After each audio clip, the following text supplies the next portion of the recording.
ದಯಮಾಡಿ ಸ್ವಲ್ಪ ಗಮನ ಕೊಟ್ಟು ಅವರಿಗೆ ಪ್ರೋತ್ಸಾಹಿಸಬೇಕು.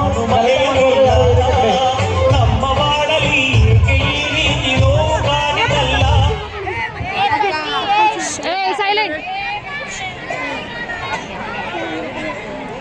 ದೇವ್ರೆ, ನನಗೆ ಹಣ, ಆಸ್ತಿ, ಅಂತಸ್ತು, ಒಳ್ಳೆ ಗಂಡ, ಒಳ್ಳೆ ಮನೆ ಸೊಸೆಯನ್ನಾಗಿ. ಯಾರು ಕೂಡ ಸ್ವಲ್ಪ ಮಾತನಾಡಬೇಡಿ. ಈ ನಾಟಕ ತಮಗೆ ಅರ್ಥ ಆಗ್ಬೇಕಂದ್ರೆ ಯಾರು ಕೂಡ ಮಾತನಾಡಬಾರದು. ಸ್ವಲ್ಪ ಶಾಂತ ರೀತಿಯಿಂದ ಕೇಳಿ.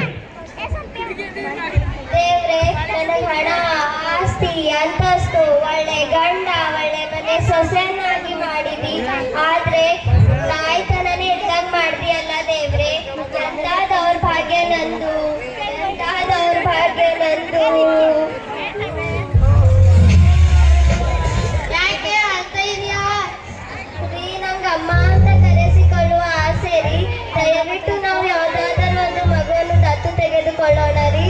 ಹೌದು, ನನಗೂ ಅಪ್ಪ ಅಂತ ಕರೆಸಿಕೊಳ್ಳುವ ಆಸೆ ಅದ. ಆ ದೇವ್ರು ನಮ್ಗೆ ಆ ಭಾಗ್ಯನೇ ಕೊಟ್ಟಿಲ್ಲ ರೀ. ಹೇಗಾದ್ರೂ ಮಾಡ್ರಿ ನನ್ಗೊಂದು ಮಗು ದತ್ತು ತಂದ್ಕೊಡ್ರಿ. ಈಗ ಅಳಬೇಡಿ, ಹೇಳು. ನಾನು ಹೊಲ್ದಾಗ ಕೆಲಸ ಮಾಡೋ ಶಿವಪ್ಪ ಅದನಲ್ಲ, ಅವನು ಬಹಳ ಕಡು ಬೆಳತದವನ. ಅವನಿಗೆ 2 ಮುದ್ದಾರಂತ ಮಕ್ಕಳಿದಾವ. ಅದ್ರೊಳಗೆ ನನ್ನ ಮಗುವಿಗೆ ನಾವು ದತ್ತು ತಗೊಂಬರ್ರಿ. ಹಾಗಿದ್ರೆ ಅವ್ರನ್ನೇ ಕೇಳ್ಬಿಡ್ರಿ. ನಡಿ ಶಿವಪ್ಪನ ಹತ್ರ ಹೋಗಿ ಕೇಳೋಣ.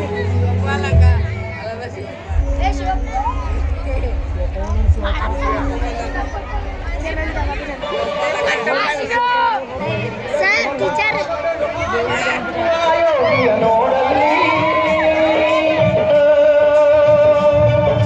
ಫಲವನ್ನು ಬಯಸದ ದೇವೆಯ ಪೂಜೆಯು ಕರ್ಮವೇ ಹಬ್ಬದ ಸಾಧನವು.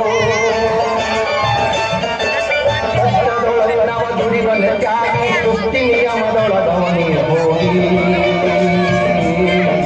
ಉಳುವ ಯೋಗಿಯ ನೋಡಲಿ, ಉಳುವ ಯೋಗಿಯ ನೋಡಲಿ. ಶಿವಪ್ಪ, ಶಿವಪ್ಪ. ಓ ಗೌಡ್ರು, ಗೌಡ್ರೆ ಬಂದೆ. ಏನ್ ಗೌಡ್ರೆ, ಏನ್ ಸಮಾಚಾರ? ನಾನು ನಿನಗೊಂದ್ ಮಾತು ಕೇಳ್ಬೇಕಲ್ಲತ್ತೀನಿ. ಏನ್ ಗೌಡ್ರೆ? ಹೆಂಗಿದ್ರೆ ದೇವ್ರ ನಿನಗೆ 2 ಮಕ್ಕಳನ್ನ ಕೊಟ್ಟನಲ್ಲ, ಒಂದ್ ಮಗುವಿಗೆ ನಮಗ್ ದತ್ತು ಮಾಡ್ಕೊಡು. ಗೌಡ್ರೆ, ಇದಕ್ಕೆಲ್ಲ ನನ್ನ ಹೆಂಡತಿ ಒಪ್ಪಲ್ಲ ಗೌಡ್ರೆ. ಆಕಿಗೆ ಮಕ್ಕಳ ಮೇಲೆ ಜೀವನ ಇಟ್ಕೊಂಡಲ್ರಿ. ಆಕಿಗೆ ಮಕ್ಕಳದ ಪಂಚ ಪ್ರಾಣ ಅದರಿ. ಶಿವಪ್ಪ, ನಿನ್ ಮಗಳಿಗೆ ನಮಗ್ ದತ್ತು ಮಾಡ್ಕೊಡು. ನಾವ್ ಆಕಿಗೆ ಯಾವುದೇ ರೀತಿ ಕಷ್ಟ ಬರ್ದಂಗ ನೋಡ್ಕೋತೀವಿ.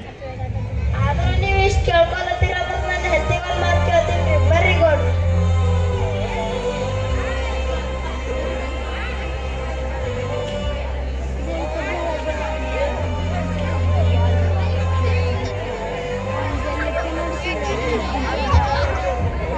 ಗೌಡ್ರೆ, ನೀವು ಕುತ್ಕೊಳ್ರಿ, ನನ್ನ ಹೆಂಡತಿಗೊಂದು ಮಾತು ಕೇಳ್ತೀವಿ. ಗೌರಿ, ಲೇ ಗೌರಿ,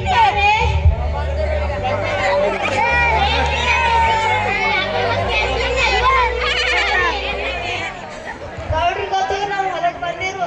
ಅವ್ರ ತರ ನಮ್ಮ ಮಗಳಿಗೆ ದತ್ತು ಕೇಳ್ತಾರ, ಕೊಡಮಿ ಹೆಂಗ?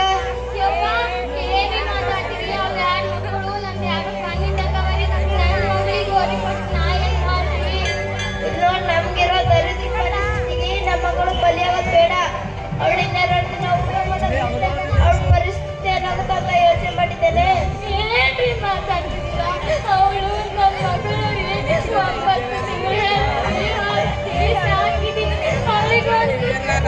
ತಿಂಗಳು ಯೋಗ್ಯತೆ ನಮಗಿಲ್ವ? ಅಷ್ಟು ಅವಳನ್ನು ಬಿಟ್ಟು ನಾನು ಹೆಂಗಿರ್ಲಿ? ನನ್ನನ್ನು ಬಿಟ್ಟು ಅವಳು ಹೆಂಗಿರ್ತಾಳೆ ರೀ? ಇರ್ತಾಳೆ, ನೀನೇನ್ ಮಾತಾಡ್ಬೇಡ, ಇರು. ಗೌಡ್ರೆ, ಬರ್ತೀನಿ.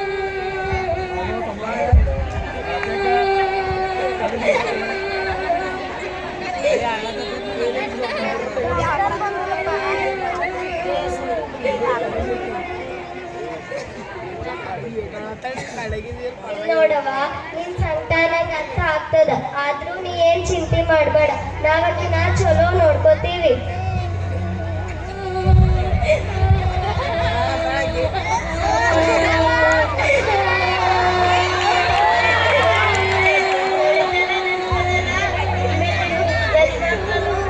ಅಪ್ಪ ಅಂತ ಕರೆಯಮ್ಮ, ಅಮ್ಮ ಅಮ್ಮ ಬರಲ್ಲ, ಅಣ್ಣನೂ ಬರಲ್ಲ.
ತಗೋ ಈ ದುಡ್ಡು.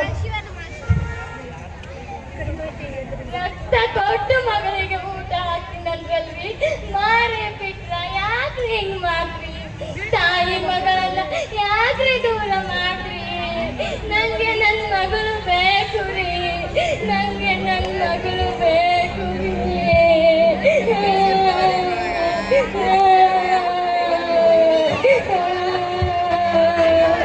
ನನ್ನ ಮಗಳು ಬೇಕು ರೀ.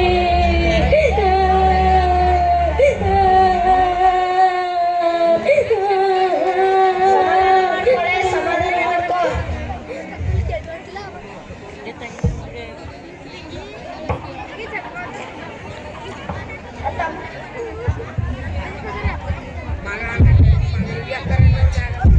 ಹದಿನೈದು ದಿನಗಳ ನಂತರ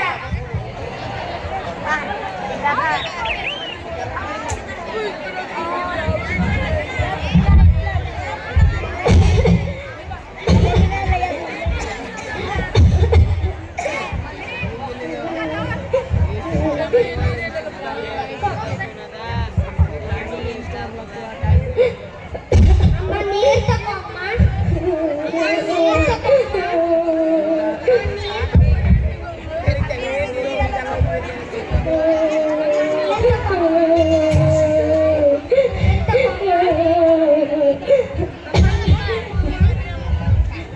ತಗೊಳಪ್ಪ ಈ ಮಾತ್ರೆ ಅಮ್ಮನಿಗೆ ಕೊಡು. ಸಾಕು ಕೊಡಪ್ಪ, ನೀನ್ ಒಳಗೆ ಹೋಗೋ ಮಾತ್ರೆ ನಾನು ಕೊಡ್ತೀನಿ. ಎಲ್ಲ ಕಡೆ ಮಾತ್ರೆ ತಗೊಂಡಿಲ್ಲ ಅಂದ್ರೆ ಕಾಯಿಲೆ ಹೆಂಗ್ ವಾಸಿ? ನನ್ ಕಾಯಿಲೆಗೆ ಮತ್ತೇನು ಅಂತ ನಿಮ್ಗೆ ಗೊತ್ತಿಲ್ಲ. ಮಕ್ಕಳ ಹಠ ಮಾಡ್ಬೇಡ ಕಡೆ. ನಮ್ಮ ಮಗಳು ನಮ್ಮನೆ ಬರಲ್ಲ, ನಮ್ಮ ಮಗಳು ನಮ್ಮನೆ ಬರೋದು. ನೀವ್ ಯಾಕ್ರಿ ಸಾಯ್ತೀರಾ? ಇನ್ನು 2 ದಿನ ಹೋದ್ರೆ ನಾನೇ ಹೊರತೀನಿ.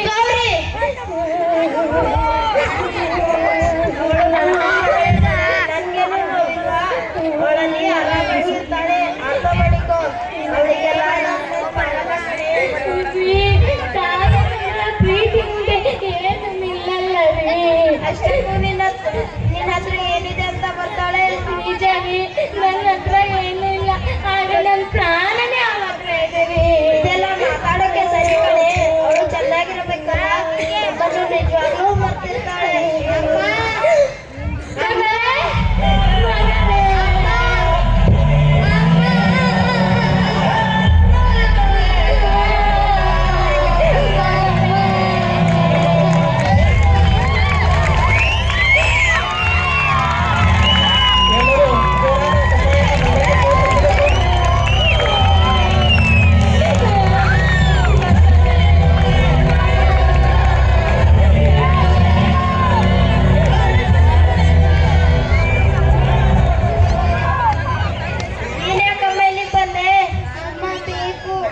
ಇವರೆಲ್ಲ ನಿಮ್ಮಮ್ಮ, ಅವರು ನಿಮ್ಮಮ್ಮ ಹೀಗೆಲ್ಲ ಬರಬಾರ್ದು. ಹೋಗೋ ಮೊದಲು.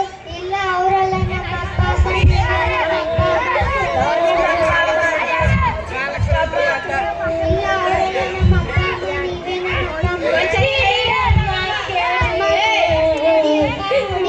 ಎಷ್ಟು ಬೇಕಾದ್ರೆ ಹೋಗಲ್ಲಪ್ಪ, ನನ್ನ ನಿಮ್ಮ ಮನೆ ಬಿಟ್ಟು ಕಳಿಸ್ಬೇಡಪ್ಪ.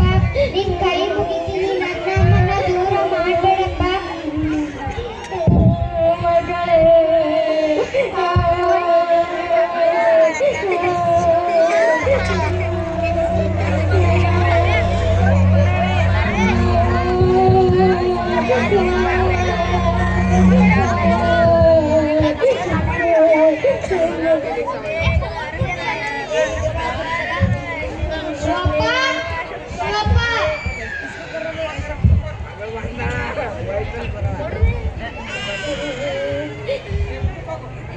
ಗೌಡ್ರೆ, ನಾವು ಗೊತ್ತಿಲ್ಲದೇನೆ ನಮ್ಮನೆ ಬಂದ್ಬಿಟ್ಟಿದ್ದಾಳೆ.